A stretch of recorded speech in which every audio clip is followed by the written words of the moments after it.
Hi மக்களே, எல்லாருக்குமே ஒரு ஹாப்பி சண்டே. ஹாப்பி சண்டேன்றதை விட இன்றைக்கி தமிழ்நாட்டு மக்களே ரொம்ப ஹாப்பியாக இருப்பாங்க. ஏன் அப்படின்னா, நம்ம தமிழ்நாட்டை ஆள்றதுக்கு நியூ முதல்வர் இன்றைக்கி விஜய் அண்ணா பதவி ஏற்கிறாங்க.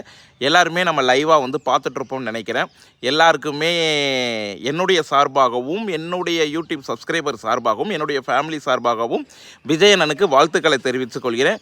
விஜய் அண்ணா நல்லதொரு ஆட்சி இந்த தமிழ்நாட்டில் இனி நிரந்தரமாக இருக்கணும் அப்படின்றதையும் என்னுடைய சார்பாக நான் தெரிவித்துக் கொள்கிறேன்னா. ரொம்ப மக்கள் எல்லாருமே சந்தோஷமாக இருக்காங்க. ஏன் அப்படின்னா, ஓட்டில் ஜெயிச்சும் சீட்டு பத்தாமல் இந்த இடை நாட்களில் ரொம்ப கஷ்டப்பட்டு அண்ணா பதவிக்கு வர்றாரு. பதவிக்கு பல நன்மைகள் செய்வாங்க அப்படின்னு சொல்லி மக்கள் எல்லாருமே எதிர்பார்த்துட்ருக்கோம். ஓகேண்ணா, வாழ்த்துக்கள் வாழ்த்துக்கள் வாழ்த்துக்கள்ண்ணா. விஜயண்ணா முதல்வர் அவர்கள் ஒன்று நல்லா தெரிஞ்சுக்க மக்களே, இந்த டைம் தான் நம்மளுடைய ஒரு தமிழ்நாட்டு முதல்வரை பார்த்திங்கன்னா அண்ணா எல்லாமே சொல்லக்கூடிய ஒரு வாய்ப்பு இருக்குது. ஓகேண்ணா, சல்யூட்.